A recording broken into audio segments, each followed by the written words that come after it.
ഈ കെട്ടകാലത്ത് മക്കളെ വളർത്തിക്കൊണ്ടുവരുന്നത് മാതാപിതാക്കളെ സംബന്ധിച്ച് ഏറെ വെല്ലുവിളി നിറഞ്ഞ കാര്യമാണ്. കോഴിക്കുഞ്ഞുങ്ങളെ കാക്കക്കേട് മാറുന്നതുവരെയും അമ്മക്കോഴി ചിറകിനടിയിൽ ഒളിപ്പിക്കുന്നത് പോലെ നമ്മുടെ കുട്ടികളെ എത്ര നാൾ ഇങ്ങനെ പൊതിഞ്ഞു വെക്കാൻ കഴിയും?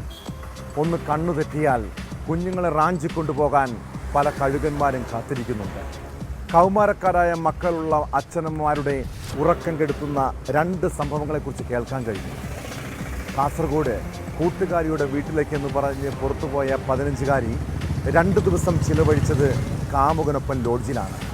ഒടുവിൽ പെൺകുട്ടിയുടെ ആത്മഹത്യാ ശ്രമത്തിന് പിന്നാലെയാണ് അവൾ നേരിട്ട ലൈംഗിക ചൂഷണം പുറത്തറിഞ്ഞത്. ഇതോടൊപ്പം ഗേ ഡേറ്റിംഗ് ആപ്പിൽ ഇരകളാകപ്പെട്ട ആൺകുട്ടികളെക്കുറിച്ചും കൊച്ചിയിൽ നടുറോഡിൽ യുവതിയെ കയറിപ്പിടിച്ച +1 വിദ്യാർത്ഥിയെക്കുറിച്ചും ഞെട്ടലോടെയാണ് നമ്മൾ കേട്ടത്. എന്താണ് കേരളത്തിലെ കൗമാരക്കാർക്ക് സംഭവിക്കുന്നത്? വിശദമായി പരിശോധിക്കുകയാണ് പോലീസ് പട്രോൾ. സ്വാഗതം.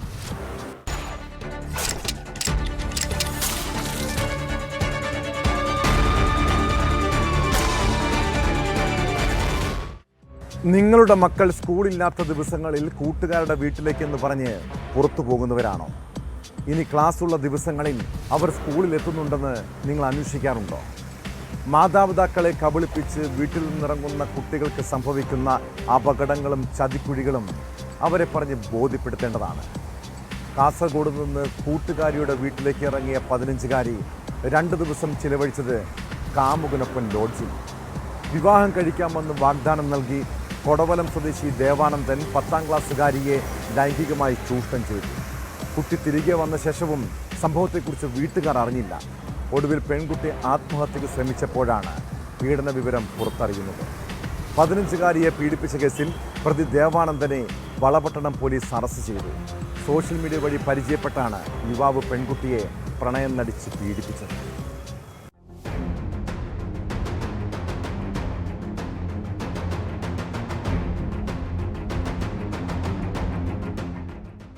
ഇൻസ്റ്റാഗ്രാം വഴി പരിചയപ്പെട്ട പെൺകുട്ടിയുമായി 2 ദിവസം കാഞ്ഞങ്ങാട്ടെ ലോഡ്ജിൽ താമസിച്ച 20-കാരൻ അറസ്റ്റിൽ. അമ്പലത്തറ പോലീസ് സ്റ്റേഷൻ പരിധിയിലെ പുല്ലൂർ കൊടവലം ഹൗസിലെ കെ ദേവനന്ദനെയാണ് Valapattanam SI CM Bipin arrest ചെയ്തത്.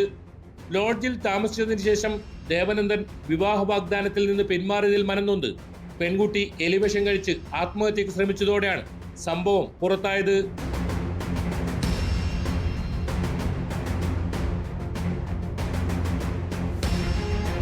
ഇൻസ്റ്റാഗ്രാം വഴിയാണ് ദേവനന്ദനും വളപട്ടണം പോലീസ് സ്റ്റേഷൻ പരിധിയിലെ വാടക ക്വാർട്ടേഴ്സിൽ താമസക്കാരിയുമായ പെൺകുട്ടിയും തമ്മിൽ പരിചയപ്പെടുന്നത്. പിന്നീട് പ്രണയത്തിലായി. ഒരാഴ്ച മുമ്പ് ദേവനന്ദൻ പെൺകുട്ടിയെ ഫോൺ ചെയ്യുകയും പുറത്തേക്ക് കറങ്ങാൻ പോകാമെന്ന് പറഞ്ഞ് കാഞ്ഞങ്ങാട്ടേക്ക് വിളിച്ചുകൊണ്ടുവരികയുമായിരുന്നു. സുഹൃത്തിന്റെ വീട്ടിലേക്ക് പോകുന്നുവെന്നാണ് കുട്ടി വീട്ടിൽ പറഞ്ഞിരുന്നത്. കാഞ്ഞങ്ങാട്ടെത്തിയ ശേഷം ദേവനന്ദൻ പെൺകുട്ടിയൊപ്പം പല സ്ഥലങ്ങളിൽ കറങ്ങുകയും കാഞ്ഞങ്ങാട്ടെ ഒരു ലോഡ്ജിൽ മുറിയെടുത്ത് 2 ദിവസം താമസിക്കുകയും ചെയ്തു. പിന്നീട് തിരികെ വീട്ടിലേക്ക് പോയ പെൺകുട്ടി വിവാഹം കഴിക്കണമെന്ന് ആവശ്യപ്പെട്ടുവത്രേ. എന്നാൽ ദേവനന്ദൻ ഇതിന് തയ്യാറായില്ല. ഇതിലുണ്ടായ മനോവിഷമത്തിലാണ് പെൺകുട്ടി എലിവിഷം കഴിച്ച് ആത്മഹത്യക്ക് ശ്രമിച്ചത്. പരിയാരം മെഡിക്കൽ കോളേജ് ആശുപത്രിയിൽ ചികിത്സയിൽ കഴിയുന്ന പെൺകുട്ടിയിൽ നിന്നും പോലീസ് മൊഴിയെടുത്തപ്പോഴാണ് സംഭവം പുറത്തറിഞ്ഞത്. സംഭവത്തിൽ യുവാവിനെതിരെ പോക്സോ വകുപ്പ് പ്രകാരം വളപട്ടണം പോലീസ് കേസ് രജിസ്റ്റർ ചെയ്തു.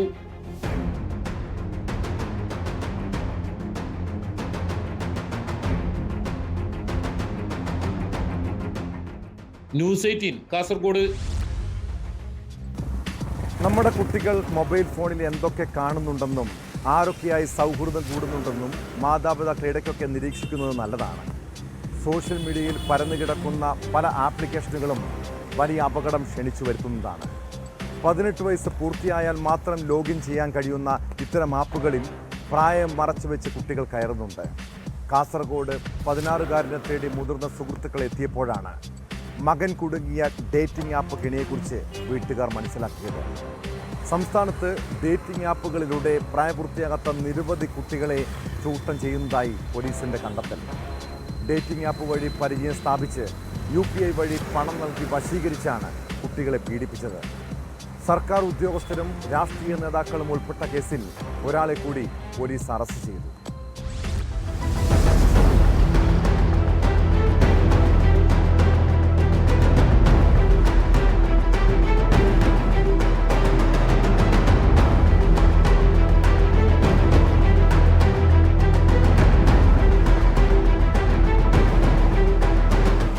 ചന്ദേര പോലീസ് സ്റ്റേഷൻ പരിധിയിലെ 16-കാരനെ പ്രകൃതി വിരുദ്ധ പീഡനത്തിനിരയാക്കിയ സംഭവത്തിൽ കേസന്വേഷണത്തിനിടെയാണ് ഞെട്ടിപ്പിക്കുന്ന വിവരങ്ങൾ പോലീസിന് ലഭിച്ചത്.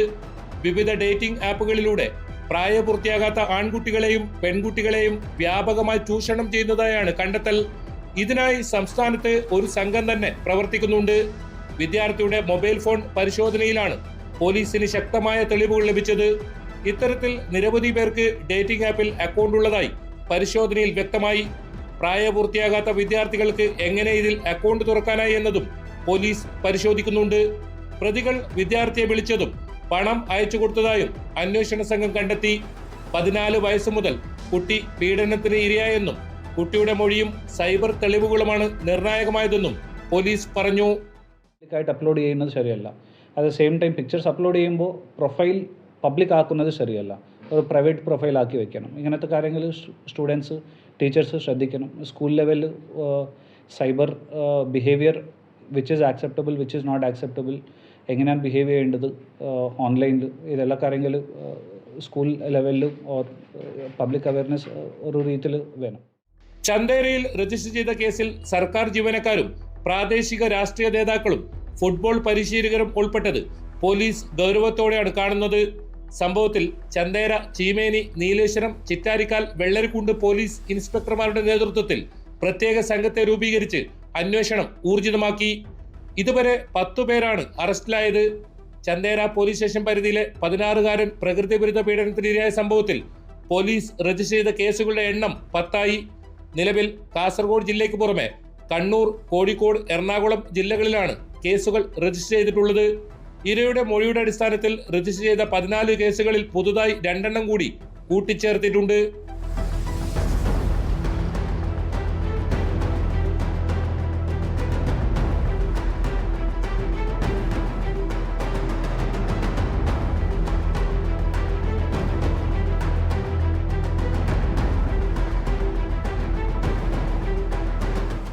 ന്യൂസ് 18 കാസർഗോഡ് നിന്നാണ് യാത്രക്കാരിയുടെ 3 പവന്റെ മാല അഖിൽ കവർന്നത്. വീട്ടുജോലിക്ക് നിന്ന് സമ്പാദിച്ച മാല നഷ്ടപ്പെട്ടതോടെ ചെന്നിത്തല സ്വദേശിനിയായ സൂസമ്മ വല്ലാത്ത വിഷമത്തിലായി. വീട്ടമ്മയുടെ സങ്കടം കണ്ട റെയിൽവേ പോലീസ് പ്രതിക്കായി വല വിരിച്ചെങ്കിലും ആദ്യം യാതൊരു തുമ്പുമുണ്ടായില്ല. അതിനിടെ 1000-ഓളം CCTVകൾ അന്വേഷണ സംഘം പരിശോധിച്ചു. ഒടുവിൽ സമർത്ഥമായ അന്വേഷണത്തിലൂടെ കള്ളനെ പോലീസ് പൊക്കിയിരിക്കുന്നു. സംഭവത്തിന് ശേഷം ബംഗളൂരുവിലേക്ക് നാടുവിട്ട അഖിലിനെ തിരിച്ച് കൊച്ചിയിലെത്തിയപ്പോഴാണ് റെയിൽവേ പോലീസ് അറസ്റ്റ് ചെയ്തത്.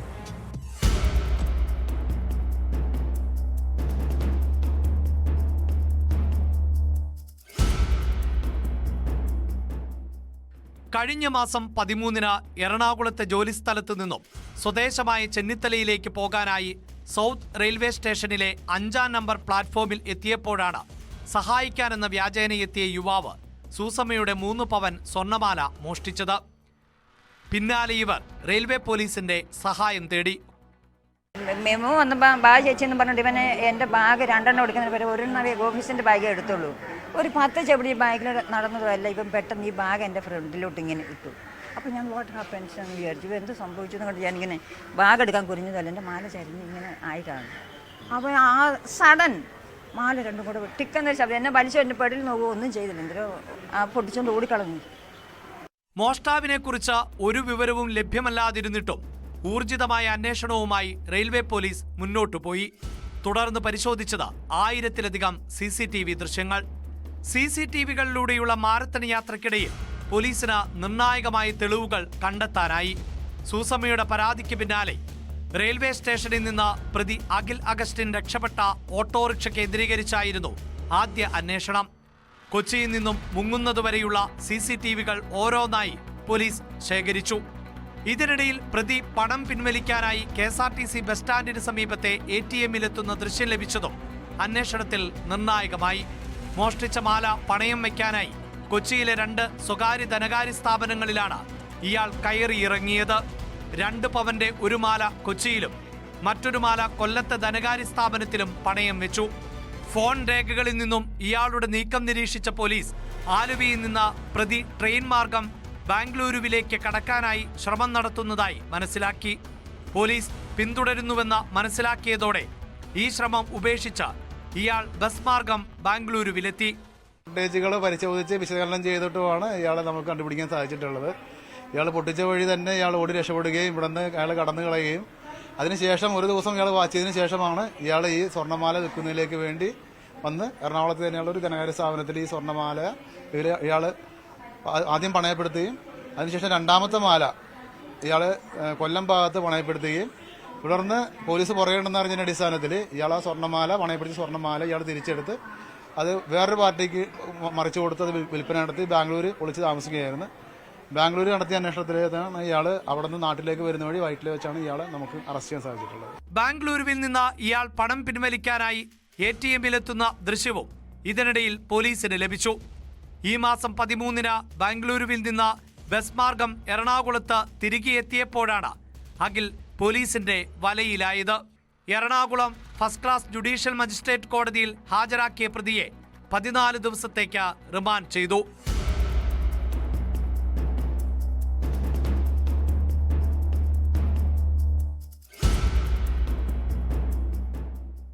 ന്യൂസ് 18 കൊച്ചി. ഭർത്താവിന് തന്നോടും കുഞ്ഞിനോടും സ്നേഹം കുറഞ്ഞു. അതിൻ്റെ പേരിൽ വീട്ടിൽ കലഹം പതിവ്. അങ്ങനെയാണ് പാലക്കാട് പുതുപ്പെരിയാരത്തെ മീര എന്ന യുവതി കഴിഞ്ഞ ദിവസം ജീവനൊടുക്കിയത്. പ്രതീക്ഷിച്ച ജീവിതമല്ല കിട്ടിയതെന്ന് മീര ആത്മഹത്യാക്കുറിപ്പിൽ എഴുതി വെച്ചിരുന്നു. യുവതിയെ ഭർത്തൃ വീട്ടിൽ തൂങ്ങി മരിച്ചതിൽ കണ്ടെത്തിയ സംഭവത്തിൽ ഭർത്താവിനെ പോലീസ് അറസ്റ്റ് ചെയ്തു. പൂച്ചിറ സ്വദേശി അനൂപിനെതിരെ ആത്മഹത്യാ പ്രേരണ കുറ്റമാണ് ചുമത്തിയിരിക്കുന്നത്. ഇരുവരും നിരന്തരം വഴക്കിടാറുണ്ടായിരുന്നുവെന്നും സംഭവത്തിൽ ദുരൂഹതയുണ്ടെന്നും മീരയുടെ ബന്ധുക്കൾ ആരോപിച്ചിരുന്നു.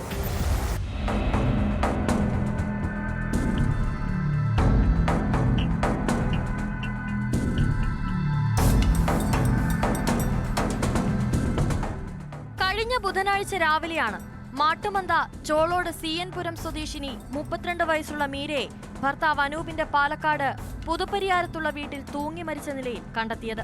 പോലീസ് നടത്തിയ അന്വേഷണത്തിൽ അനൂപിന്റെ വീട്ടിൽ നിന്ന് മീരയുടെ ആത്മഹത്യാക്കുറിപ്പ് കണ്ടെത്തിയിരുന്നു. അനൂപിന് തന്നോടും കുഞ്ഞിനോടും സ്നേഹം കുറഞ്ഞെന്നും പരിഗണിക്കുന്നില്ലെന്നും പ്രതീക്ഷിച്ച ജീവിതമല്ല കിട്ടിയതെന്നുമായിരുന്നു കുറിപ്പിലുണ്ടായിരുന്നത്. ഗുരുതര ആരോപണങ്ങൾ കുറിപ്പിലില്ലെന്നായിരുന്നു പോലീസിന്റെ ആദ്യ നിലപാടെങ്കിലും പിന്നീട് ആത്മഹത്യാ പ്രേരണ കുറ്റം ചുമത്തി അനൂപിനെ അറസ്റ്റ് ചെയ്യുകയായിരുന്നു.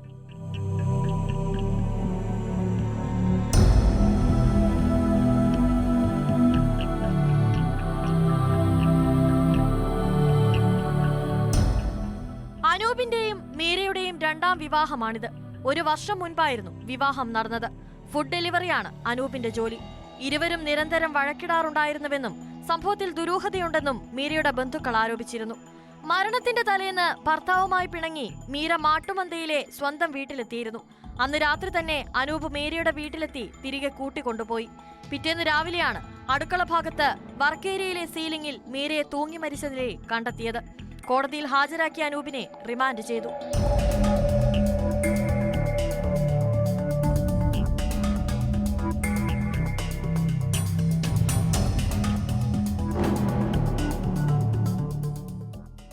ന്യൂസ് 18 പാലക്കാട്. ഒരു പരാതിയോ കേസോ ആയി ബന്ധപ്പെട്ട് കേരളത്തിലെ ഏതെങ്കിലും പോലീസ് സ്റ്റേഷനുകളിൽ പോകുന്നവർ ഒളിക്യാമറ കൈവശം വയ്ക്കുന്നത് നല്ലതാണ്. കാരണം പോലീസ് തല്ലിയാലും തെളിവില്ലെങ്കിൽ ഒരു നടപടിയും ഉണ്ടാകില്ല കേട്ടോ. ഒടുവിൽ സ്റ്റേഷനിലെ CCTVകൾ തേടി വർഷങ്ങളോളം നിയമ പോരാട്ടം നടത്തേണ്ടി വരും. കോട്ടയം വൈക്കത്ത് ഫോട്ടോഗ്രാഫറായ യുവാവിനെ പോലീസ് മർദ്ദിച്ച സംഭവത്തിൽ തെളിവില്ലെന്ന വാദമുന്നയിച്ച് ഉദ്യോഗസ്ഥർക്കെതിരെ നിയമ നടപടി സ്വീകരിക്കാനാകില്ലെന്ന നിലപാടിലാണ് DYSP. പോലീസുകാരൻ്റെ വിവാഹം ഷൂട്ട് ചെയ്ത വീഡിയോഗ്രാഫർക്ക് CPO അനന്തകൃഷ്ണനിൽ നിന്നും ജോലി ചെയ്ത പണം പൂർണ്ണമായും വാങ്ങി നൽകിയെന്നാണ് വിശദീകരണം. മാത്രമല്ല വസ്ത്രധാരണത്തിൻ്റെ പേരിൽ പോലും ഉദ്യോഗസ്ഥർ അവഹേളിച്ചതായി പരാതിക്കാരനായ മുകേഷ് പറയുന്നു.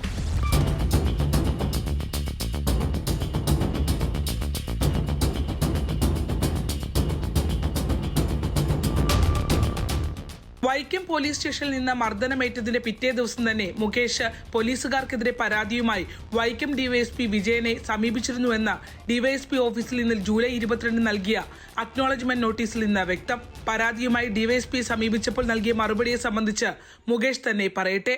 DYSP സംസാരിക്കും. DYSPയോട് സംസാരിച്ച സമയത്ത് DYSP വളരെ ലാഘവത്തോടെയാണ് ഈ കാര്യങ്ങൾ കൈകാര്യം ചെയ്യുന്നത്. ലാഘവത്തോടെ എന്ന് പറഞ്ഞാൽ DYSP ഇതിനെക്കുറിച്ചല്ല സംസാരിക്കുന്നത്. മറ്റു പല സാമൂഹിക കാര്യങ്ങളും പല രാഷ്ട്രീയപരമായിട്ടുള്ള കാര്യങ്ങളൊക്കെയാണ് പുള്ളി സംസാരിക്കുന്നത്. ഇതിനെക്കുറിച്ചൊന്നും ഞാൻ പറഞ്ഞു ഞാൻ അതിനല്ല വന്നത്. ഞാൻ ഇന്നപോലെ എൻ്റെ ഡ്രസ് കോഡ് എൻ്റെ ഞാനൊരു ഓണറാണെന്നുണ്ടെങ്കിൽ ആ ഒരു അറ്റയറിലെ ഒരു ഡ്രസ് സെൻസിൽ നടക്കണം. ഡ്രസ് സെൻസ് ഉണ്ടോ, മുടി നല്ല രീതിയിൽ കട്ട് ചെയ്യണ്ടേ, എന്താണ് ഇങ്ങനെ നടക്കുന്നത്? മുകേഷിന്റെ വസ്ത്രധാരണത്തെ കുറിച്ചടക്കം വാചാലനായ DYSP പോലീസ് മർദ്ദന പരാതിയെ സംബന്ധിച്ച് മൗനം പാലിച്ചു. പോലീസുകാർ മർദ്ദിച്ചതിൽ തെളിവില്ലെന്ന് പറഞ്ഞ് ഒറ്റ വാക്കിൽ പരാതി തള്ളി. എന്നെ മർദ്ദിച്ചതിന് തെളിവൊന്നുമില്ലല്ലോ മുകേഷ്, എന്നാലും ഞാൻ അന്വേഷിക്കാം എന്നാണ് DYSP പറഞ്ഞത്. എന്നാലും ഞാൻ അന്വേഷിക്കാം, മുകേഷ് അന്വേഷിക്കാം. ഞാൻ 1 മാസത്തോളം വെയിറ്റ് ചെയ്തു, ഒരു അന്വേഷണം ഉണ്ടായി. വെറും 4000 രൂപയ്ക്ക് വിവാഹ വീഡിയോ നൽകണമെന്ന് വൈക്കം പോലീസ് നിർബന്ധപൂർവ്വം മുകേഷിൽ നിന്ന് എഴുതി വാങ്ങിയിരുന്നു. എന്നാൽ പോലീസിനെതിരെ മർദ്ദന പരാതിയുമായി മുകേഷ് എത്തിയതോടെ കിട്ടാനുള്ള 32,000 രൂപയും DYSP തന്നെ CPO അനന്തകൃഷ്ണനിൽ നിന്ന് വാങ്ങി നൽകി. മർദ്ദന പരാതി ഒത്തുതീർപ്പാക്കാനുള്ള ശ്രമത്തിന്റെ ഭാഗമായിരുന്നു ഇത്. ഈ പൈസ മേടിച്ചു തന്നു കഴിഞ്ഞാൽ ഞാൻ ഈ കേസുമായിട്ട് മുന്നോട്ട് പോകില്ല എന്നൊരു തെറ്റായ ധാരണ DYSPക്ക് ഉണ്ടായിരുന്നിരിക്കണം. നിലവിൽ അന്വേഷണം നടന്നിട്ടില്ല. ഈ ഉണ്ടെങ്കിൽ എന്നെ വിളിപ്പിക്കും, അല്ലെങ്കിൽ ഇത് ആരാണെന്നെങ്കിൽ എനിക്ക് കണ്ടാലറിയാവുന്ന 4 പേരെന്നാണ് ഞാൻ പറഞ്ഞത്. അപ്പോൾ കണ്ടാലറിയാവുന്ന എനിക്ക് അവരെ ഐഡന്റിഫൈ ചെയ്യാനായിട്ടൊരു സംവിധാനം അല്ലെങ്കിൽ ഒരു FIR ഇട്ടൊരു കേസ് മുന്നോട്ട് പോകുന്ന സമയങ്ങളിലായിരിക്കണം ഇത് ആരാ നിന്ന് തല്ലിയതെന്ന് ചോദിക്കുക. അങ്ങനെയൊന്നും ഒരു സംസാര വിഷയമോ ഒരു നടപടിക്രമങ്ങളൊന്നും ഉണ്ടായിട്ടില്ല അവിടെ. ഈ മാസം 8-നാണ് ന്യൂസ് 18 സംഘം മുകേഷിന് മർദ്ദനമേറ്റ വാർത്ത ചിത്രീകരിച്ചത്. ഇതിന്റെ പിറ്റേ ദിവസം മാത്രമാണ് മർദ്ദനം നടന്നതിന് ചികിത്സ തേടിയിരുന്നു എന്നതിന്റെ രേഖകൾ പോലും DYSP ഓഫീസ് വൈക്കം താലൂക്ക് ആശുപത്രിയിൽ നിന്ന് കൈപ്പറ്റുന്നത്. ആശുപത്രിയിൽ നിന്നും മർദ്ദനം സംബന്ധിച്ച വിവരം വൈക്കം പോലീസിന് കൈമാറിയിട്ടും അവർ അത് മറച്ചുവെക്കുകയായിരുന്നു. പണം നൽകിയാൽ കേസ് ഒത്തുതീർപ്പാകുമെന്ന് കരുതിയ DYSP മുകേഷ് നൽകിയ പരാതിയിൽ പോലീസുകാർക്കെതിരെ പ്രാഥമിക അന്വേഷണം പോലും നടത്തിയില്ല എന്നതാണ് ശ്രദ്ധേയം.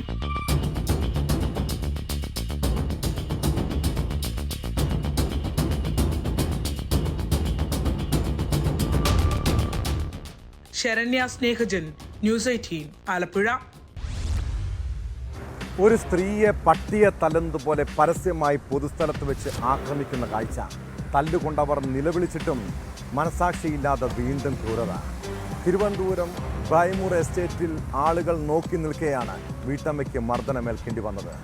സംഭവത്തിൽ ദൃശ്യങ്ങൾ സഹിതം പരാതി നൽകിയിട്ടും പോലീസ് കേസന്വേഷണം വൈകിപ്പിക്കുന്നതായി ആക്ഷേപമുണ്ട്.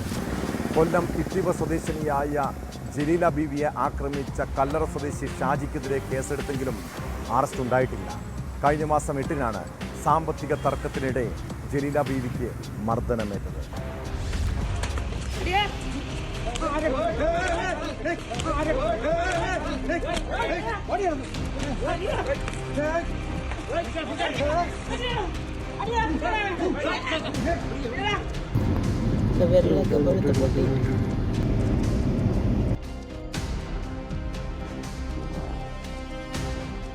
ഓഗസ്റ്റ് 8-നാണ് കേസിനാസ്പദമായ സംഭവം ഉണ്ടായത്. തിരുവനന്തപുരം ജില്ലയിലെ ബ്രൈമൂർ എസ്റ്റേറ്റിലാണ് നമ്മൾ ഈ ദൃശ്യങ്ങൾ കാണുന്ന തരത്തിലുള്ള സംഭവം ഉണ്ടായിരിക്കുന്നത്. പരാതിക്കാരിയായ ജലീലയെ അതിക്രൂരമായി മർദ്ദിക്കുന്ന ദൃശ്യങ്ങളാണ് പുറത്തു വന്നിരിക്കുന്നത്. സംഭവവുമായി ബന്ധപ്പെട്ട് ഷാജി എന്ന ആൾക്കെതിരെയാണ് പോലീസ് FIR രജിസ്റ്റർ ചെയ്തിരിക്കുന്നത്. ദൃശ്യങ്ങൾ തന്നെ വ്യക്തമാണ്. വൃദ്ധമാതാവിനെ അതിക്രൂരമായി മർദ്ദിക്കുന്നു, അതുപോലെ തന്നെ ഒരു കമ്പ് വെച്ച് അവരെ അടിക്കുന്നു. നിലത്ത് വീണ ജലീലയുടെ ദേഹത്ത് കയറിയിരുന്ന് മർദ്ദിക്കുന്ന തരത്തിലുള്ള ദൃശ്യങ്ങളാണ് പുറത്തു വന്നിരിക്കുന്നത്. സംഭവത്തിൽ ഇവരുടെ കഴുത്തിനും മുഖത്തുമെല്ലാം ഗുരുതരമായിട്ടുള്ള പരിക്കേറ്റിരുന്നു. ഇവർ ആശുപത്രിയിൽ ചികിത്സ തേടിയ സാഹചര്യമുണ്ടായിരുന്നു. ഇവർ പാലോട് സ്റ്റേഷനിൽ പരാതി നൽകുകയും ചെയ്തു. പക്ഷേ നാളിതുവരെയായി സംഭവത്തിൽ യാതൊരു അന്വേഷണവും നടന്നിട്ടില്ല എന്നാണ് ഗുരുതരമായിട്ടുള്ളൊരു ആരോപണം ഇപ്പോൾ ഉയർന്നു വന്നിരിക്കുന്നത്.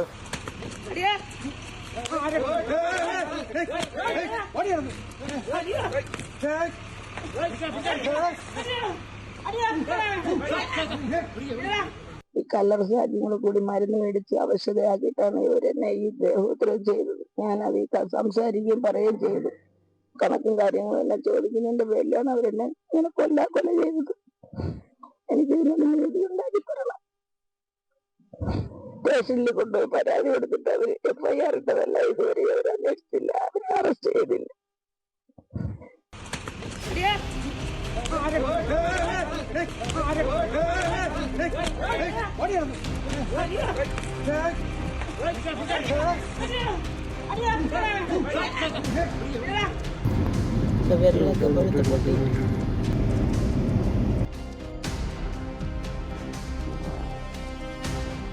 സംഭവത്തിൽ അന്വേഷണം നടക്കണം. ഈ ഷാജിക്കെതിരെ FIR രജിസ്റ്റർ ചെയ്തിട്ടുണ്ടെങ്കിലും പോലീസിൻ്റെ ഭാഗത്തു നിന്ന് യാതൊരു അന്വേഷണം നടക്കുന്നില്ല എന്നുള്ള ഗുരുതര ആരോപണമാണ് ജലീല മുന്നോട്ട് വെക്കുന്നത്. എന്നാൽ പോലീസിൽ നിന്ന് അറിയാൻ കഴിയുന്നത് അന്വേഷണം നടക്കുന്നത് എന്നുള്ളതാണ്. പക്ഷേ ഈ സംഭവം നടന്നത് സെപ്റ്റംബർ 4-ാം തീയതിയാണ് ഇവർ പരാതി നൽകുന്നത്.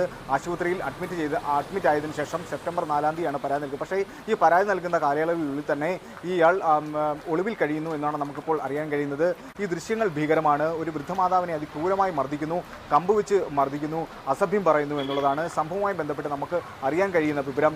ചില സാമ്പത്തിക തർക്കമായി നിലനിന്നിരുന്നു. പരാതിക്കാരിയുടെ ഭർത്താവും ഈ ഷാജിയും തമ്മിൽ സാമ്പത്തിക തർക്കമുണ്ടായിരുന്നു. ഇതുമായി ബന്ധപ്പെട്ടുള്ള തർക്കമാണ് വലിയ രീതിയിലുള്ള ഒരു അക്രമത്തിലേക്ക് നയിച്ചത്. കരാർ ഏറ്റെടുത്തത് പരാതിക്കാരിയുടെ ഭർത്താവാണ്. ഭർത്താവും ഈ ഷാജിയും തമ്മിലുള്ള ചില സാമ്പത്തിക ഇടപാടുകൾ ഉണ്ടായിരുന്നു. ഇതുമായി ബന്ധപ്പെട്ട് തർക്കം നിലനിന്നിരുന്നു. ഇവിടെ നിന്നും ഈ ലോഡ് കടത്തുന്നതുമായി ബന്ധപ്പെട്ട് തർക്കം ഈ ജലീല ചോദ്യം ചെയ്തു. ഇതാണ് ഈ ഒരു അക്രമത്തിലേക്ക് നയിച്ചത്. സംഭവവുമായി ബന്ധപ്പെട്ട് വലിയ രീതിയിലുള്ള അക്രമത്തിലേക്ക് നയിക്കുകയും ചെയ്തിരുന്നു. എന്തായാലും ഈ പോലീസിൻ്റെ ഭാഗത്തുനിന്ന് അറിയാൻ കഴിയുന്നത് അന്വേഷണം നടക്കുന്നു എന്നുള്ളതാണ്.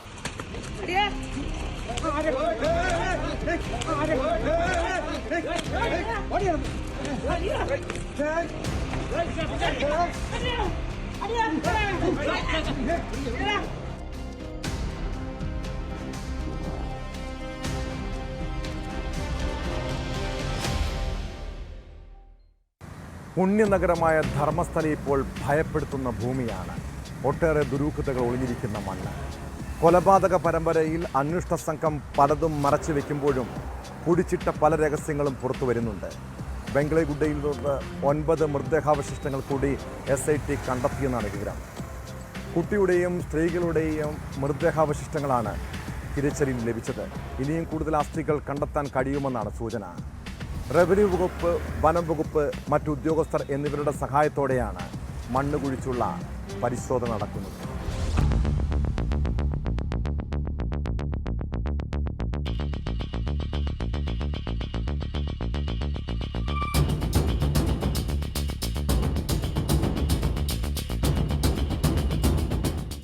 ധർമ്മസ്ഥല ബംഗളഗുഡയിലെ നിഗൂഢ രഹസ്യം തേടി SIT 50ഓളം അടങ്ങുന്ന സംഘമാണ് ബംഗളഗുഡയിൽ പരിശോധന പുനരാരംഭിച്ചത്.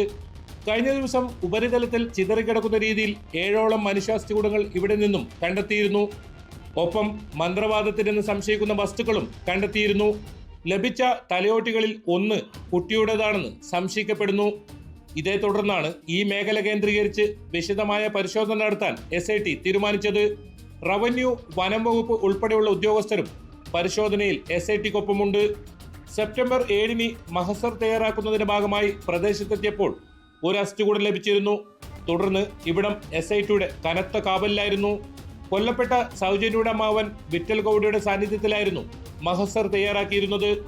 ആദ്യഘട്ട പരിശോധനയിൽ 11A എന്ന് മാർക്ക് ചെയ്ത ബംഗളഗുഡയിലെ സ്പോട്ടിൽ നിന്ന് ഒരു പൂർണ്ണ മനുഷ്യന്റെ അസ്ഥികൂടവും നിരവധി അസ്ഥികളും കണ്ടെത്തിയിരുന്നു.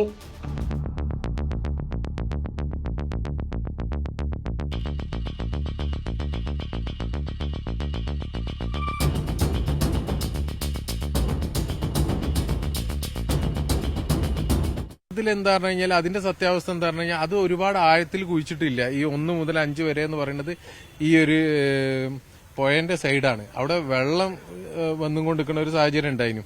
അതുപോലെ തന്നെ ഈ 13ാമത്തെ പോയിന്റ് ഏറ്റവും കൂടുതൽ പ്രതീക്ഷ ഉണ്ടായിരുന്ന പോയിന്റായ 13ലും വെള്ളം കൂടുതലുള്ളത് കാരണം പിന്നെ അത് മാത്രമല്ല ഇപ്പം മറ്റൊരു കാര്യം കൂടി 2 അവിടെയുള്ള പരിസരവാസികൾ പറഞ്ഞിരുന്നത് ഈ ചിന്നയ്യ എന്ന് പറഞ്ഞിട്ടുള്ള ശുചീകരണ തൊഴിലാളി കുഴിച്ചിട്ടത് കണ്ട് എന്ന് പറഞ്ഞിട്ട് SITന് മുന്നിൽ വന്നിരുന്നു 2 ആള്.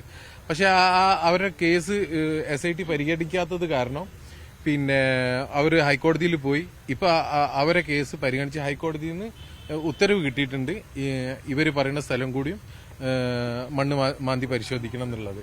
കണ്ടെടുത്ത മൃതദേഹാവശിഷ്ടങ്ങൾ ബംഗളൂരുവിലെ മടിവാലിലുള്ള ഫോറൻസിക് സയൻസ് ലബോറട്ടറിയിലേക്ക് അയച്ചിട്ടുണ്ട്. ഇതിനിടയിൽ ആഗസ്റ്റ് 23-ന് അറസ്റ്റിലായ മുൻ ശുചീകരണ തൊഴിലാളി ചിന്നയുടെ ജാമ്യാപേക്ഷ ബെൽത്തങ്ങാടി കോടതി തള്ളി. ആക്ഷൻ കമ്മിറ്റി പ്രവർത്തകരായ വിറ്റൽ ഗൌഡ, ഗിരീഷ് മട്ടന്നവർ, മനാഫ്, അഭിഷേക് എന്നിവരുൾപ്പെടെ നിരവധി പേരുടെ ചോദ്യം ചെയ്യലും പൂർത്തിയായിട്ടുണ്ട്. BNS സെക്ഷൻ 153 പ്രകാരം സാക്ഷി പ്രദീപ് ഗൌഡയുടെ മൊഴിയും SIT രേഖപ്പെടുത്തി.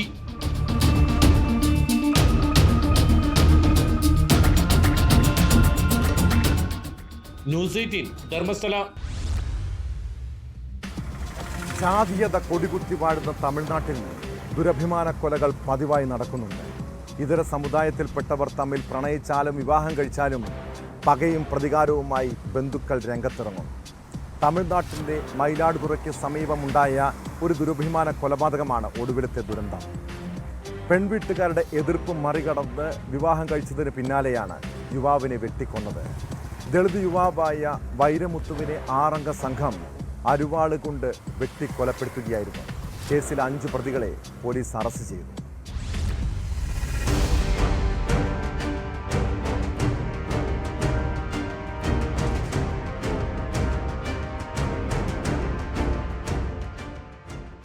ചെന്നൈ മയിലാടുതുറയ്ക്ക് സമീപം കഴിഞ്ഞ ദിവസം രാത്രിയാണ് അതിക്രൂരമായ കൊലപാതകം നടന്നത്.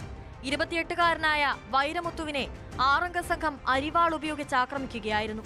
കഴുത്തിനും കൈകൾക്കും ഗുരുതരമായി വെട്ടേറ്റ വൈരമുത്തുവിനെ മയിലാടുതുറൈ സർക്കാർ ആശുപത്രിയിൽ പ്രവേശിപ്പിച്ചെങ്കിലും ജീവൻ രക്ഷിക്കാനായില്ല. ദളിത് വിഭാഗത്തിൽപ്പെട്ട വൈരമുത്തു അതേ വിഭാഗത്തിൽപ്പെട്ട മാലിനിയെ പ്രണയിച്ച് വിവാഹം കഴിച്ചിരുന്നു. വിവാഹത്തോട് പെൺവീട്ടുകാർക്കുള്ള എതിർപ്പാണ് കൊലയ്ക്ക് കാരണമെന്ന് പോലീസ് പറയുന്നു. പെൺകുട്ടിയുടെ അമ്മ ദളിത് ഇതര വിഭാഗത്തിൽപ്പെട്ട ആളായതിനാലാണ് വിവാഹത്തെ എതിർത്തതെന്നാണ് റിപ്പോർട്ടുകൾ. வீட்டுலதான் இருந்தேன். அப்பா அம்மா சம்மதத்தோட தான் கல்யாணம் பண்ணி இருந்தேன். அதுதான் போலீஸ் ஸ்டேஷன்லயும் கேட்டாங்க. நான் இதான் சொன்னேன். அவங்களாவே சொன்னாங்க பொண்ணு வேணாம்னு எழுதி கொடுத்தாங்க. நான் அவங்க வீட்டுக்கு போயிட்டேன். அவங்களையும் நான் அழைச்சிட்டு போயிட்டாங்க. 2 நாள் வரைக்கும் அவங்க மாமா வீட்டுல தான் எங்களை உட்கார வச்சிருந்தாங்க. 3 நாள் நான் சென்னை போறேன் இங்க இல்ல அப்படின்னு சொன்னேன். அதுக்கு வந்து அப்பா கிட்ட சொல்லிட்டு தான் நான் போனேன். அப்ப நான் சென்னை போறப்பா பாத்துங்கப்பா அப்படின்னு சொல்லிட்டு தான் போனேன். என்ன சென்னை நேற்று ஏத்தி விட்டதோ அவங்கதான். திருப்பி வேலை முடிஞ்சு வீட்டுக்கு போய் தான் நடந்திருக்கு. அது இப்ப மட்டும் இல்ல, முன்னில இருந்து அவனை வரட்டிக்கிட்டு தான் இருக்கிறாங்க. இப்ப மட்டும் இல்ல, அது 2 வருஷமா இந்த பிரச்சனையும் இல்லாம ஊர் பிரச்சனையும் இல்லாம எல்லாத்தையும் சேர்த்துதான் அவனை பழி வாங்கியிருக்காங்க. எல்லாரையும் அரெஸ்ட் பண்ணி எஃப்ஐஆர் போட்டாதான் நாங்க பாடியை வாங்குவோம். அது வரைக்கும் நாங்க வாங்க மாட்டோம். அது വരയ്ക്കും പോരാട്ടം നീണ്ടിട്ട്. വൈരമുത്തുവും മാലിനിയും ഏറെ നാളായി പ്രണയത്തിലായിരുന്നു. തുടർന്ന് വീട്ടുകാരുടെ എതിർപ്പ് മറികടന്ന് ഇരുവരും ഒരുമിച്ച് താമസം ആരംഭിച്ചു. വിവാഹ രജിസ്ട്രേഷൻ പൂർത്തിയാക്കിയതിനു ശേഷം മാലിനി ജോലിക്കായി ചെന്നൈയിലേക്ക് പോയതിന് പിന്നാലെയാണ് കൊലപാതകം. മാലിനിയുടെ സഹോദരങ്ങളായ ഗുനാൽ, ഗുഗൻ എന്നിവരടക്കമുള്ള സംഘമാണ് കൊല നടത്തിയത്. ഇതിൽ 5 പ്രതികളെ പോലീസ് അറസ്റ്റ് ചെയ്തു. പ്രതികൾക്കെതിരെ SC/ST അതിക്രമം തടയൽ നിയമപ്രകാരം കേസെടുക്കണമെന്നാണ് വൈരമുത്തുവിന്റെ ബന്ധുക്കളുടെ ആവശ്യം. മാലിനിയുടെ അമ്മയെ കൂടി കേസിൽ പ്രതി ചേർക്കണമെന്നും ഇവർ ആവശ്യപ്പെടുന്നു. വൈരമുത്തുവിന് നീതി ലഭിക്കണമെന്നാവശ്യപ്പെട്ട് ബന്ധുക്കൾ മയിലാടുതുറൈ കുംഭകോണം ഹൈവേയിൽ റോഡ് ഉപരോധിച്ചു.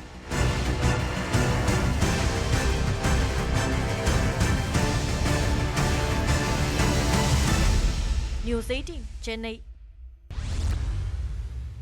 വിദേശ ജോലി സ്വപ്നം കാണുന്ന മലയാളി യുവാക്കളെ കബളിപ്പിക്കാൻ വളരെ എളുപ്പമാണ്. യൂറോപ്പിലും കാനഡയിലും ഓസ്ട്രേലിയയിലുമൊക്കെ വലിയ ശമ്പളം വാഗ്ദാനം ചെയ്തുള്ള പരസ്യം കണ്ട് അതിൽ വീഴുന്നവരാണ് പലരും. സംസ്ഥാനത്തുടനീളം ഇങ്ങനെ തട്ടിപ്പ് നടത്തിയ ഒരു സംഘത്തെക്കുറിച്ചാണ് പറഞ്ഞു വരുന്നത്. വിദേശത്ത് ജോലി വാഗ്ദാനം ചെയ്ത് കോടികൾ തട്ടിയെടുത്ത കേസിൽ മുഖ്യപ്രതിയെ പോലീസ് അറസ്റ്റ് ചെയ്തു. കോട്ടയം മീനച്ചിൽ സ്വദേശി രാജേഷാണ് പിടിയിലായത്. 1 വർഷത്തോളമായി ഒളിവിൽ കഴിഞ്ഞ പ്രതിയെ കൊച്ചിയിൽ നിന്നാണ് കസ്റ്റഡിയിലെടുത്തത്.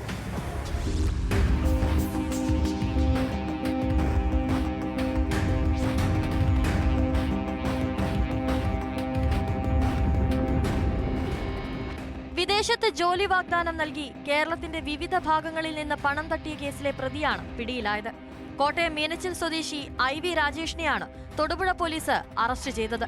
കൊറിയയിൽ ജോലി വാഗ്ദാനം ചെയ്ത് 5 ലക്ഷം രൂപ തട്ടിയെന്ന തൊടുപുഴ കുമാരമംഗലം സ്വദേശിയുടെ പരാതിയിൽ 2024 രജിസ്റ്റർ ചെയ്ത കേസിലാണ് രാജേഷിനെ അറസ്റ്റ് ചെയ്തത്. ഇയാൾ സംസ്ഥാനത്തുടനീളം സമാന രീതിയിൽ തട്ടിപ്പ് നടത്തിയിട്ടുണ്ടെന്ന് പോലീസ് പറഞ്ഞു. കരിങ്കുന്നം, രാമപുരം, ഏനാത്ത്, കുറവിലങ്ങാട്, അടിമാലി, പാലാ തുടങ്ങി നിരവധി പോലീസ് സ്റ്റേഷനുകളിൽ രാജേഷിനെതിരെ കേസുകളുണ്ട്. 80ഓളം പേരിൽ നിന്നായിട്ട് 8-10 കോടിയോളം രൂപ തട്ടിപ്പ് നടത്തിയിട്ടുള്ളതെന്നാണ് അയാൾ ചോദ്യം ചെയ്യുന്നത് മനസ്സിലാക്കുന്നത്. അത് നമ്മൾ ആധികാരികത മൊത്തത്തിൽ നമ്മൾ അന്വേഷണത്തിലെ വെളിവാകും. ഇദ്ദേഹത്തിൻ്റെ കൂട്ടുപ്രതി ഒരാളുള്ള ഒരു മനു ഹൈക്കോടതിയിൽ നിന്ന് ജാമ്യം എടുത്തിട്ടുണ്ട്. മറ്റ് ബിനാമി ആയിട്ടാണ് ഇയാൾ സ്വത്തുകൾ വാങ്ങിയിട്ടുള്ളതെന്നാണ് നമ്മൾ അറിയുന്നത്. അതിനെക്കുറിച്ച് അന്വേഷിച്ച് വരികയാണ്. അതുപോലെ ഇദ്ദേഹത്തിന് പാലാ ഭാഗത്ത് 70 ലക്ഷത്തിൻ്റെ ഒരു വീടുണ്ട്. പിന്നെ ഒരു കാർ ഇപ്പോൾ കസ്റ്റഡിയിൽ എടുത്തിട്ടുണ്ട്. മറ്റ് സ്വത്തുക്കൾ ബിനാമിയായിട്ട് സ്വത്തുക്കളും മറ്റും വാങ്ങി സൂക്ഷിച്ചിട്ടുണ്ടെന്നുള്ളതാണ് ചോദ്യം ചെയ്തതെന്ന് മനസ്സിലാക്കുന്നത്. അതിനെക്കുറിച്ച് വ്യക്തമായിട്ട് നമ്മൾ അന്വേഷിച്ചാലേ മനസ്സിലാവും. സംസ്ഥാനത്തിന്റെ വിവിധ ഭാഗങ്ങളിൽ നിന്ന് കോടിക്കണക്കിന് രൂപയാണ് ഇയാൾ തട്ടിയെടുത്തിട്ടുള്ളത്. ഇയാളുടെ തട്ടിപ്പിൽപ്പെട്ടവർ ചേർന്ന് ആക്ഷൻ കൗൺസിൽ രൂപീകരിച്ചിട്ടുണ്ട്. നഷ്ടപ്പെട്ട പണം തിരികെ ലഭിക്കുന്നതുവരെ നിയമ പോരാട്ടം തുടരുമെന്ന് ഭാരവാഹികൾ വ്യക്തമാക്കി. പണം തിരികെ കിട്ടുക എന്നുള്ളതാണ്. വിദേശത്ത് ജോലിക്ക് പോയി പാവപ്പെട്ട കുടുംബങ്ങൾ അവരുടെ കുടുംബം പുലർത്തുവാൻ വേണ്ടി, മക്കളെ വിവാഹം ചെയ്തേക്കാൻ വേണ്ടി, കടം വീട്ടാൻ വേണ്ടി ഒക്കെ വേണ്ടിയിട്ട്, ഒരു വീട് വെക്കാൻ വേണ്ടിയിട്ടൊക്കെയാണ് വിദേശത്ത് പോകാനായിട്ട് ആഗ്രഹിച്ചത്. ഈ മനുഷ്യൻ AR കൺസൾട്ടൻസി എന്ന് പറയുന്ന ഒരു റിക്രൂട്ടിംഗ് സ്ഥാപനം മൂവാറ്റുപുഴ പേരക്കാപ്പള്ളിയിൽ നടത്തിക്കൊണ്ട് അവിടേക്ക് ആളുകളെ വിളിച്ചു വരുത്തി മനു എന്ന് പറയുന്ന ആളുടെ കയ്യിൽ പണം കൊടുക്കുവാൻ പറഞ്ഞുള്ള തട്ടിപ്പാണ് നടത്തിക്കൊണ്ടിരുന്നത്. ഒളിവിൽ കഴിയുകയായിരുന്ന രാജേഷിനെ എറണാകുളം പട്ടിമറ്റത്തുള്ള സുഹൃത്തിന്റെ വീട്ടിൽ നിന്നാണ് പോലീസ് സംഘം പിടികൂടിയത്. കൂടുതൽ ആളുകൾ തട്ടിപ്പിൽ പങ്കെടുത്തിട്ടുണ്ടോ എന്നും പോലീസ് അന്വേഷിക്കുന്നുണ്ട്. ഇയാൾക്കൊപ്പം തട്ടിപ്പ് നടത്തിയ കരിങ്കുന്നം സ്വദേശി മനുവിനെ തൊടുപുഴ പോലീസ് നേരത്തെ അറസ്റ്റ് ചെയ്തിരുന്നു.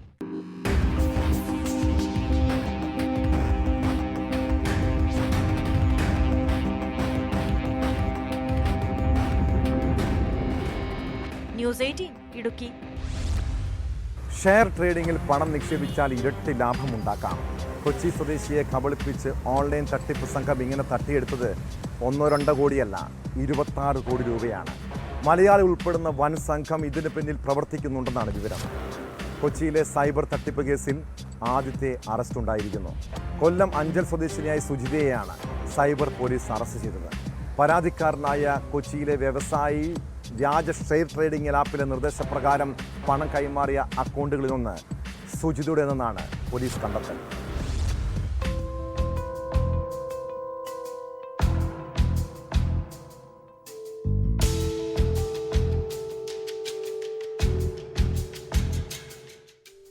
തട്ടിപ്പിനെക്കുറിച്ച് തനിക്കൊന്നും അറിയില്ലെന്നാണ് സുജിത പോലീസിന് നൽകിയ മൊഴി. എന്നാൽ ഈ മൊഴി പോലീസ് മുഖവിലക്കെടുത്തിട്ടില്ല. 2 ലക്ഷം രൂപയോളം സുജിതയുടെ അക്കൗണ്ടിലേക്ക് കൈമാറിയിട്ടുണ്ട് എന്നാണ് കണ്ടെത്തൽ. ഇതിന്റെ അടിസ്ഥാനത്തിലാണ് അറസ്റ്റ്. റിമാൻഡിലായ സുജിതയെ വീണ്ടും കസ്റ്റഡിയിലെടുത്ത് ചോദ്യം ചെയ്യുമെന്ന് പോലീസ് അറിയിച്ചു. കേസിൽ കൂടുതൽ പ്രതികൾ ഉണ്ടാകുമെന്നും പോലീസ് വ്യക്തമാക്കി. ടെലിഗ്രാം വഴി ക്യാപിറ്റാലിക്സ് എന്ന വ്യാജ ട്രേഡിംഗ് സൈറ്റിന്റെയും ആപ്പിന്റെയും മറവിൽ തൃപ്പൂണിത്തുറ സ്വദേശിയിൽ നിന്നാണ് 26 കോടി രൂപ തട്ടിയത്. വ്യത്യസ്ത ബാങ്ക് അക്കൗണ്ടുകൾ വഴി 2023 മെയ് മുതൽ 2025 ഓഗസ്റ്റ് 29 വരെ പല തവണയായി തുക കൈമാറുകയായിരുന്നു.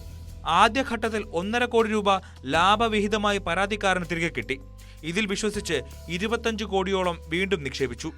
പിന്നീട് ലാഭവിഹിതവും നിക്ഷേപവും തിരികെ ലഭിക്കാതെ വന്നതോടെയാണ് പോലീസിൽ അറിയിച്ചത്.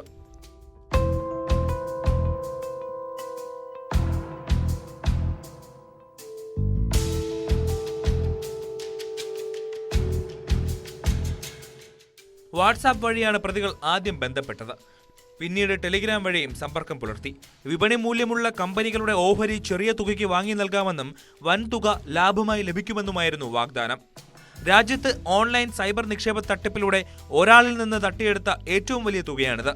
തട്ടിപ്പിന് ഉപയോഗിച്ച അക്കൗണ്ട് നമ്പറുകളിലൊന്ന് സുജിതയുടേതാണെന്നാണ് അന്വേഷണത്തിൽ കണ്ടെത്തിയത്. സൈബർ തട്ടിപ്പിനെക്കുറിച്ച് അന്വേഷിക്കാൻ കൊച്ചി സിറ്റി പോലീസ് കമ്മീഷണർ പ്രത്യേക സംഘത്തിന് രൂപം നൽകിയിരുന്നു.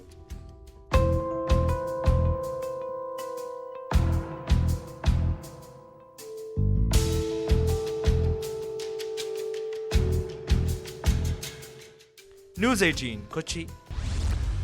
ആയുധങ്ങൾ ശേഖരിക്കുന്നതും വിൽപ്പന നടത്തുന്നതും ഹോബി.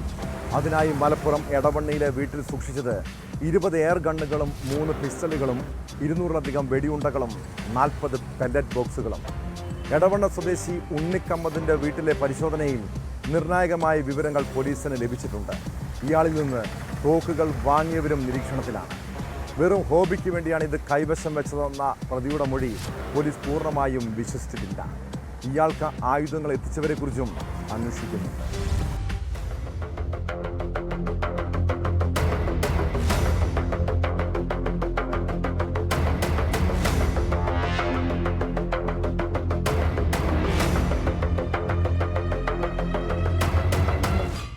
നിയമവിരുദ്ധമായി ആയുധശേഖരം കൈവശം വെച്ചതിന് അറസ്റ്റിലായ ഉണ്ണിക്കമ്മദിനെ പോലീസ് കസ്റ്റഡിയിൽ വാങ്ങി വിശദമായി ചോദ്യം ചെയ്തു. മുമ്പ് എയർഗൺ വിൽപ്പനയ്ക്ക് ലൈസൻസ് ഉണ്ടായിരുന്നുവെന്നും ഇത് പുതുക്കാൻ കൊടുത്തിരിക്കുകയാണെന്നുമാണ് ഉണ്ണിക്കമ്മദിന്റെ മൊഴി. ആയുധങ്ങൾ കൈവശം വയ്ക്കുന്നതും വിൽക്കുന്നതും തന്റെ ഹോബിയാണെന്നും ഇയാൾ പോലീസിനോട് പറഞ്ഞു. ഇത് പ്രാഥമികമായി പോലീസ് വിശ്വാസത്തിലെടുത്തിരിക്കുകയാണ്. ഇക്കാര്യത്തിൽ വിശദമായ അന്വേഷണം നടക്കുന്നുണ്ട്.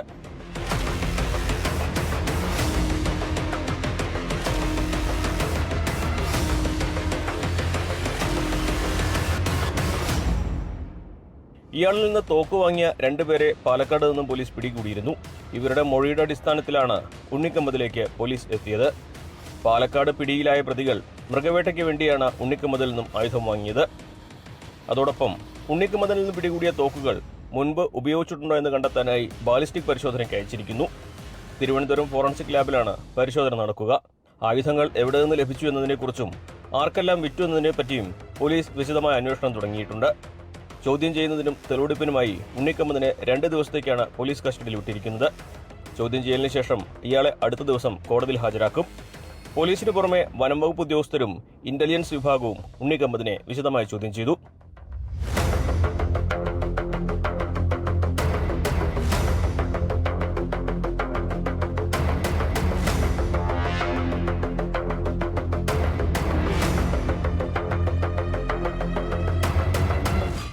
ന്യൂസ് 18 മലപ്പുറം. സ്വകാര്യ ബസ്സുകളുടെ മത്സരയോട്ടം പൊതുനിരത്തിൽ വലിയ അപകടങ്ങൾ സൃഷ്ടിക്കാറുണ്ട്. ഇതോടൊപ്പം ജീവനക്കാർ തെരുവിൽ ഏറ്റുമുട്ടുന്നത് യാത്രക്കാരിൽ ആശങ്ക ഉണ്ടാക്കാം. പാലക്കാട് മരുത് റോഡിൽ ബസ് ജീവനക്കാർ തമ്മിൽ സംഘർഷമുണ്ടായത് സമയക്രമത്തെ ചൊല്ലിയുള്ള തർക്കത്തിനിടെയാണ്. മേച്ചേരി അശ്വതി ബസ്സുകളിലെ ജീവനക്കാരാണ് ഏറ്റുമുട്ടിയത്. സംഭവത്തിൽ 6 പേർക്കെതിരെ പോലീസ് കേസെടുത്തു.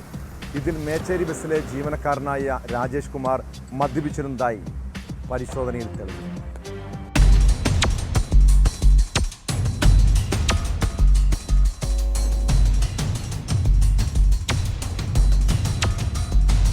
സമയത്തെ ചൊല്ലിയുള്ള തർക്കമാണ് നടുറോഡിൽ കൂട്ടത്തല്ലിൽ കലാശിച്ചത്. മേച്ചേരി ബസ് ജീവനക്കാരും അശ്വതി ബസ് ജീവനക്കാരും തമ്മിലാണ് കഴിഞ്ഞ ദിവസം വൈകുന്നേരത്തോടെ മരുത റോഡിൽ സംഘർഷമുണ്ടായത്. തർക്കം രൂക്ഷമായതോടെ ഇരുവിഭാഗം ജീവനക്കാരും തമ്മിൽ വാക്കേറ്റമുണ്ടാവുകയും പിന്നീടത് കൂട്ടത്തല്ലിന് വഴിമാറുകയുമായിരുന്നു. തമ്മിലടിയുടെ ദൃശ്യങ്ങളും പുറത്തുവന്നു.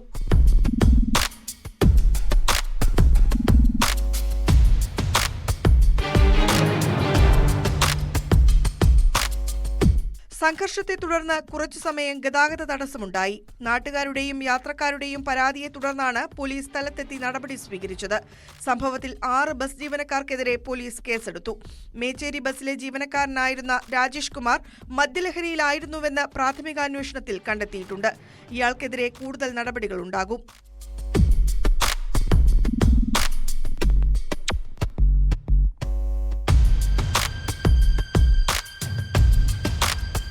ന്യൂസ് 18 പാലക്കാട്. മുക്കുപണ്ടം പണയം വെച്ച് പണം തട്ടുന്നതിൽ വിരുദ്ധനാണ് തിരുവനന്തപുരം മണക്കാട് സ്വദേശി കൃഷ്ണകുമാർ. സ്വകാര്യ പണമിടപാട് സ്ഥാപനത്തിലെ ജീവനക്കാരെ കബളിപ്പിച്ചാണ് ഇയാളുടെ തട്ടിപ്പ്. സംസ്ഥാനത്തെ വിവിധ സ്റ്റേഷനുകളിൽ കൃഷ്ണകുമാറിനെതിരെ സമാനമായ നിരവധി കേസുകളുണ്ട്. നെയ്യാറ്റിൻകരയിൽ മുക്കുപണ്ടം പണയം വെച്ച് പണം തട്ടിയ കേസിലാണ് ഒടുവിൽ ഇയാൾ പിടിയിലായത്. പിടികൂടുന്നതിനിടെ പോലീസിന് നേരെ ആക്രമണം നടത്തി രക്ഷപ്പെടാൻ ശ്രമിച്ച പ്രതിയെ അതിസാഹസികമായാണ് കീഴടക്കിയത്.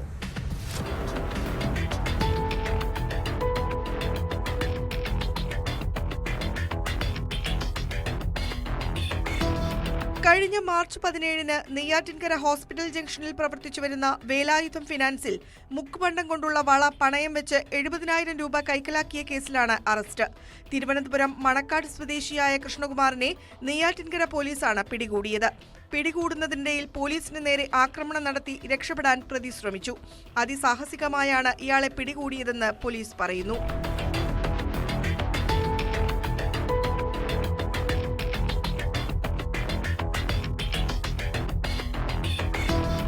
കൃഷ്ണകുമാർ സ്ഥിരമായി ഇത്തരം തട്ടിപ്പ് നടത്തുന്നയാളാണെന്നാണ് പോലീസ് വ്യക്തമാക്കുന്നത്. ജില്ലയ്ക്ക് അകത്തും പുറത്തുമായി വിവിധ സ്റ്റേഷനുകളിൽ സമാന വിഷയത്തിൽ ഇയാൾക്കെതിരെ കേസുകളുണ്ട്. പ്രതിയെ നെയ്യാറ്റിൻകര കോടതിയിൽ ഹാജരാക്കും.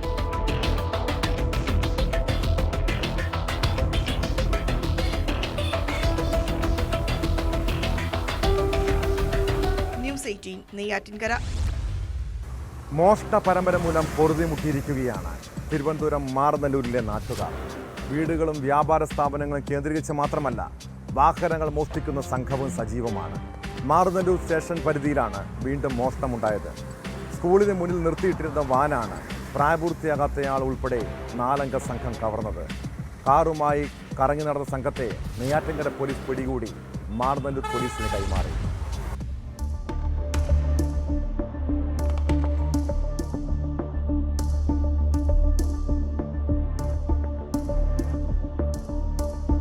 ഊരുട്ടമ്പലം വേലിക്കോട് സ്വദേശികളായ 20-കാരൻ അഖിൽ ബാബു, 18 വയസ്സുള്ള ജയസൂര്യ, കിടാപ്പള്ളി സ്വദേശി 20-കാരനായ ജെ സജിൻ എന്നിവരും പ്രായപൂർത്തിയാകാത്ത വിദ്യാർത്ഥിയുമാണ് പിടിയിലായത്. ഊരുട്ടമ്പലം സർക്കാർ LP സ്കൂളിൽ കുട്ടികളെ എത്തിക്കുന്ന സ്വകാര്യ വ്യക്തിയുടെ മിനി വാനാണ് സംഘം മോഷ്ടിച്ചത്. നിറമൺകുഴി സ്വദേശി അജുവാണ് വാൻ വാടകയ്ക്കെടുത്ത് കുട്ടികളെ സ്കൂളിൽ എത്തിക്കുന്നത്. ഇതിനുശേഷം വാൻ റോഡ് വക്കിൽ പാർക്ക് ചെയ്തു മടങ്ങും. കഴിഞ്ഞ ദിവസം രാവിലെ വാൻ എടുക്കാൻ എത്തിയപ്പോഴാണ് മോഷണം അറിയുന്നത്. തലേന്ന് രാത്രി മോഷ്ടിച്ച വാനുമായി കോവളം, വിഴിഞ്ഞം പ്രദേശങ്ങളിൽ ചുറ്റിക്കറങ്ങിയ സംഘം രാത്രി നെല്ലിമൂട്ടിലെത്തിയിരുന്നു. ഇവിടെ വെച്ചാണ് ഇവർ പോലീസ് പിടിയിലാകുന്നത്. നെയ്യാറ്റിങ്കര പോലീസ് ചോദ്യം ചെയ്ത ശേഷം പ്രതികളെ മാറനല്ലൂർ പോലീസിന് കൈമാറി. മാറനല്ലൂർ സ്റ്റേഷൻ പരിധിയിൽ സമീപകാലത്ത് നിരവധി മോഷണങ്ങളാണ് നടന്നിട്ടുള്ളത്.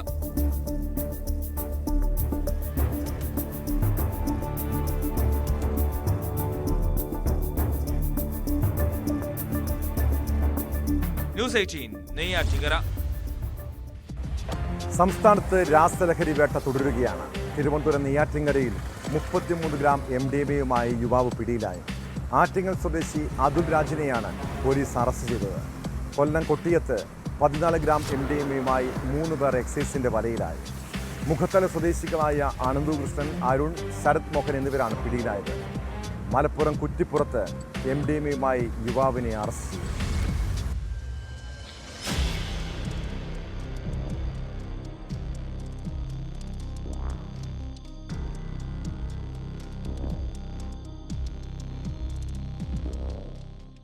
നെയ്യാറ്റിൻകരയിൽ 33 ഗ്രാം MDMA-യുമായി ആറ്റിങ്ങൽ സ്വദേശി അതുൽ രാജാണ് പിടിയിലായത്. നാഗർകോവിൽ ഭാഗത്ത് നിന്ന് നെയ്യാറ്റിൻകരയിലെത്തി മറ്റൊരു ബസ്സിൽ കയറുന്നതിനിടയിലാണ് ഡാൻസ് ഓഫ് സംഘം ഇയാളെ പിടികൂടിയത്. ആറ്റിങ്ങൽ ആലമ്പാറയിൽ വർക്ക്ഷോപ്പ് നടത്തിവരികയായിരുന്നു അതുൽ രാജ്. രഹസ്യവിവരത്തിന്റെ അടിസ്ഥാനത്തിലായിരുന്നു അറസ്റ്റ്.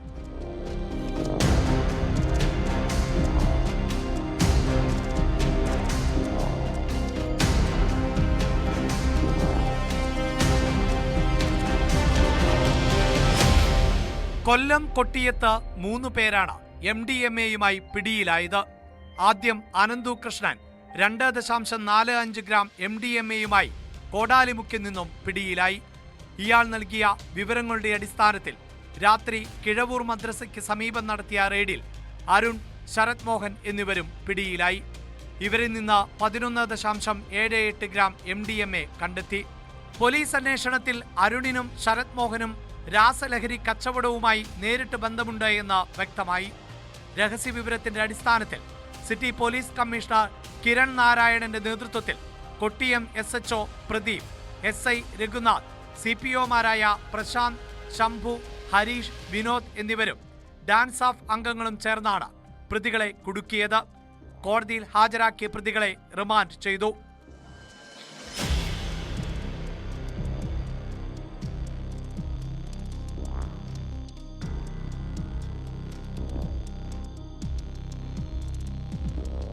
മലപ്പുറത്ത് കുറ്റിപ്പുറം SI ഗിരിയുടെ നേതൃത്വത്തിലുള്ള സംഘം Perassannur post office hill top റോഡിലൂടെ പട്രോളിംഗ് നടത്തുന്നതിനിടെയാണ് രാസലഹരിയുമായി യുവാവിനെ പിടികൂടിയത്. പേരശന്നൂർ സ്വദേശി ഷഹബാസ് ആണ് വിൽപ്പനയ്ക്കായി സൂക്ഷിച്ച 1.26 ഗ്രാം MDMA-യുമായി പിടിയിലായത്. റോഡരികിലുള്ള കുറ്റിക്കാടിന് സമീപം നിന്ന ഷഹബാസ് പോലീസ് വാഹനം കണ്ട് പരുങ്ങുകയായിരുന്നു. ഇയാളുടെ കയ്യിൽ ചുരുട്ടിപ്പിടിച്ച നിലയിലാണ് MDMA പാക്കറ്റ് കണ്ടെത്തിയത്.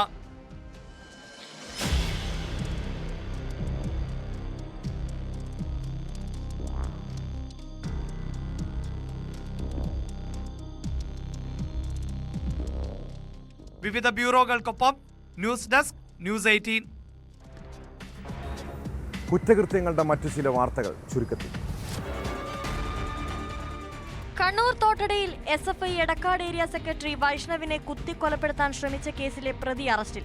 അറസ്റ്റിലായത് ആദികടലായി സ്വദേശി റബീഹ്.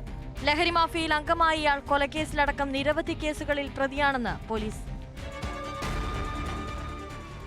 കോഴിക്കോട് വിദ്യാർത്ഥിനിക്ക് വാട്സാപ്പ് വഴി അശ്ലീല വീഡിയോകളും സന്ദേശവും അയച്ച് ഭീഷണിപ്പെടുത്തിയ സംഭവത്തിൽ പ്രതി പിടിയിൽ.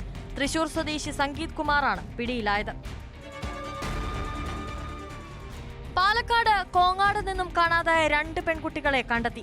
കോങ്ങാട് KPRP സ്കൂളിൽ പഠിക്കുന്ന 13-കാരികളെയാണ് പോലീസ് കണ്ടെത്തിയത്. വാർദ്ധക്യകാലത്തെ ഒറ്റപ്പെടൽ വല്ലാത്തൊരു വേദനയാണല്ലേ. അതുകൊണ്ട് തന്നെ കൂട്ടിനൊരാളുണ്ടെങ്കിൽ ജീവിതം സന്തോഷകരമാകുമെന്നാണ് പലരും ചിന്തിക്കുന്നത്. അങ്ങനെയാണ് പാലക്കാട് മാങ്കുറിശ്ശിയിലെ രാജൻ 60-ാം വയസ്സിൽ 65-കാരിയായ പങ്കജവുമായി ഒന്നിച്ച് താമസം തുടങ്ങിയത്. 20 വർഷത്തോളം ഇരുവരും സന്തോഷത്തോടെ ജീവിച്ചു. പിന്നീട് എന്താകും അവർക്ക് സംഭവിച്ചത്? എന്തിനാകും അവർ ജീവനൊടുക്കിയത്? പങ്കജത്തെ വീട്ടിലെ മുറിയിലും രാജനെ തൂങ്ങി മരിച്ച നിലയിലുമാണ് കണ്ടെത്തിയത്. ആത്മഹത്യയുടെ കാരണം വ്യക്തമല്ല. സംഭവത്തിൽ കൊലപാതക ലക്ഷണങ്ങൾ ഇല്ലെന്നാണ് പോലീസ് പറയുന്നത്. ജീവിതത്തിൽ ഒറ്റപ്പെടലും പ്രതിസന്ധിയും പ്രശ്നങ്ങളുമൊക്കെ സ്വാഭാവികമാണ്.